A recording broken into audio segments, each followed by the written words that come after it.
The paintings in my series, Daughters of the Caribbean Sun, portray the nude figure as it is seen at a fleeting glance. The model is free to twist and turn as she pleases. To capture the model as she moves from one position to the next, I had to develop a rapid way of painting in watercolor. This video demonstrates my way of working, and it supplements my book, Notes on the Nude. The model's turntable can be turned full circle. This enables me to choose the best vantage point without disturbing the model. I begin by looking for a line that runs through the figure. For this demonstration, it is the line that runs from the model's head to her thigh. From that line, I can gauge the proportions of the rest. These observations are taking place in my mind's eye, in the seconds before I put anything down on paper. For the initial sketch, my eye is focused on the model, with only a glance at the paper. My pencil is a Faber-Castell Pitt Pastel, and my paper measures 20 inches by 16. The sketch is not meant to be a definitive drawing, but a suggestion for what follows. The looser the sketch, the better. Watercolors resist being restrained within set boundaries. They have a mind of their own. If you look at the lines of the initial sketch in the following painting, you will see what I mean. Watercolors are available in tubes, and a little goes a long way. For the skin tones of my models, earth colors predominate. I have no rules for mixing colors. I learn as I go along. The brush I am using is a number 12 sable. I begin with a light wash of raw sienna. My drawing board is mounted on a photographer's tripod and can be tilted in all directions. For this demonstration, it is tilted towards me at an angle of about 30 degrees. For the paint to flow, it is essential to work with a loaded brush and to keep the brush moving. The secret of adding one color over another is dependent on timing. A few seconds can make the difference between the added color remaining fixed or merging with the first. It takes years of practice to know how to achieve the range of subtle effects that are possible. The colors that I am now adding are for the most part a mixture of burnt umber and burnt sienna, but I am never quite sure which colors I've dipped into. When I pause and hesitate what to do next, it is because I'm looking to the model for guidance. I have edited no more than 30 seconds from the total footage of this video. In real time, it took 10 minutes from the initial sketch to the finished painting.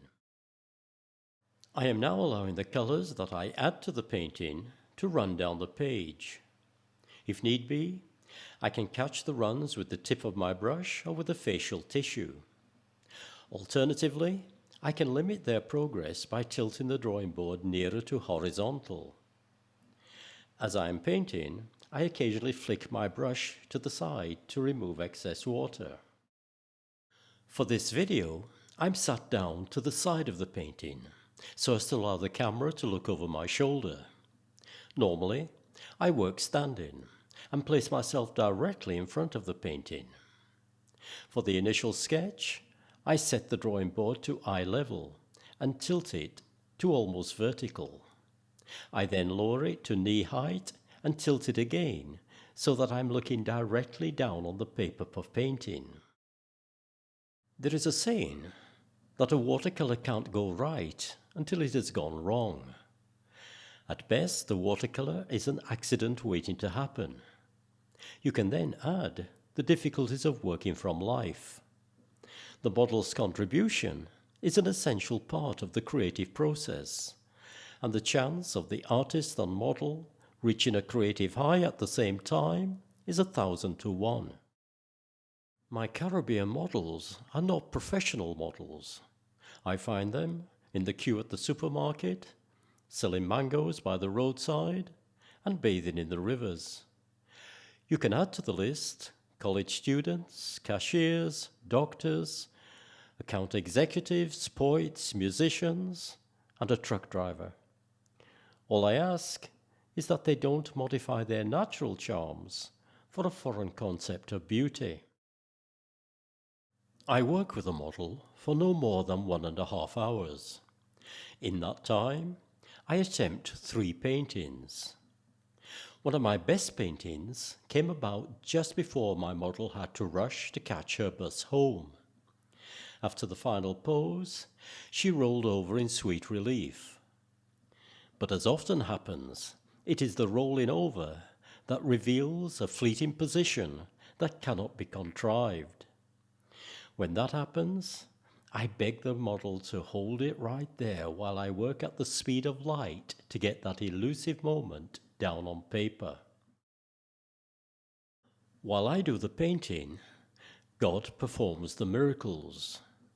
The most recent being the dab of paint on the model's breast that defines the nipple.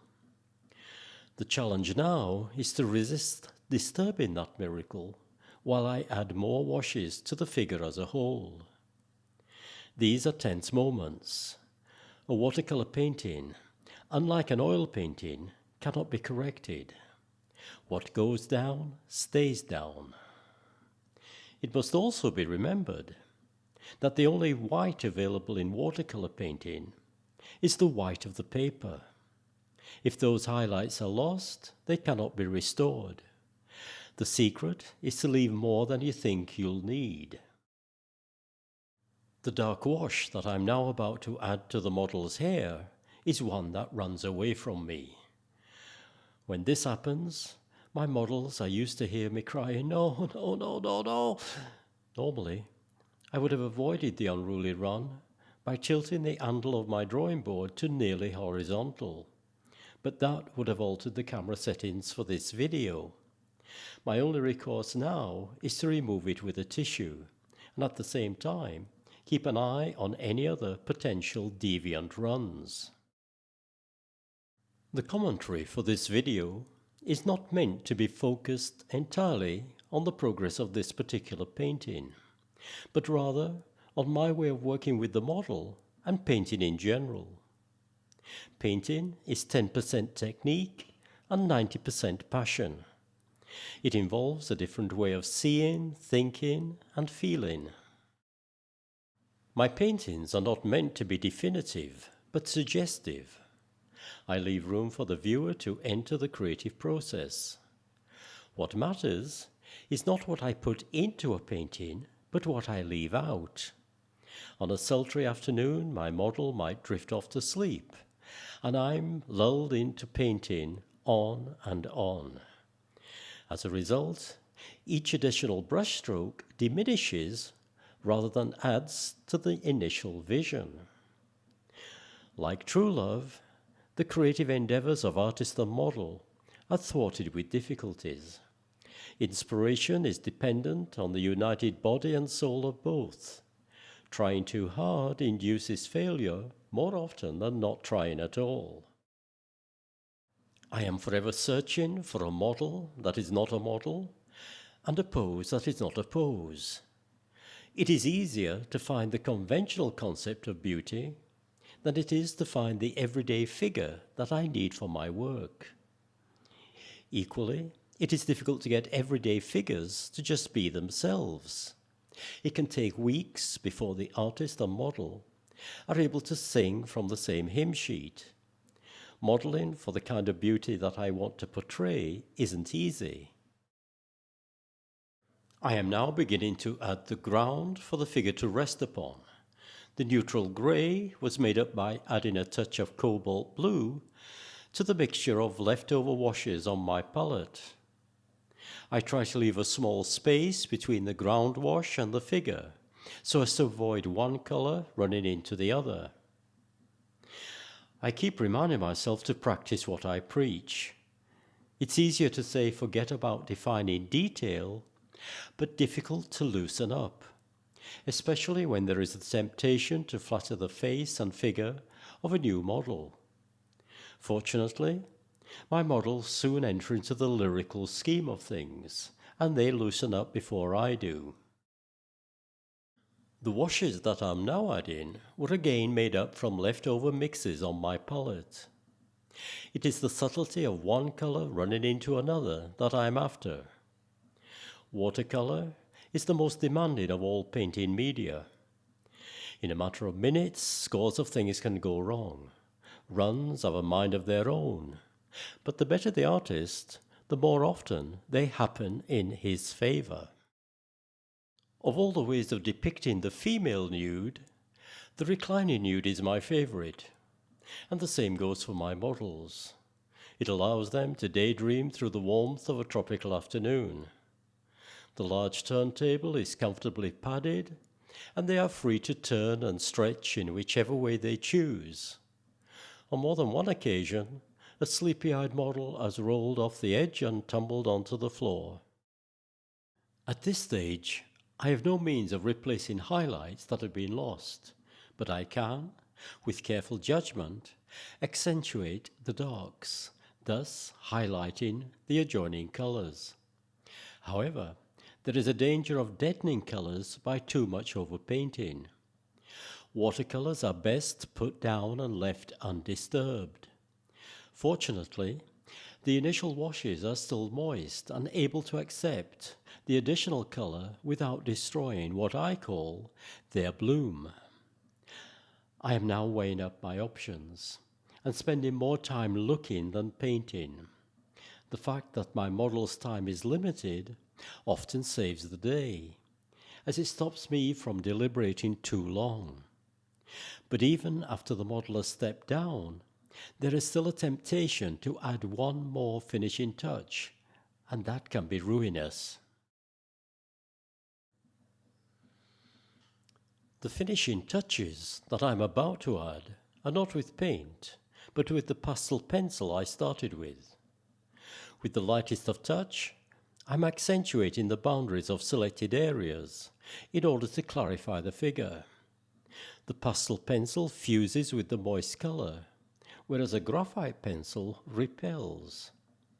Charcoal can be used as an alternative to pastel, but for both, the lines must be kept free from restraint.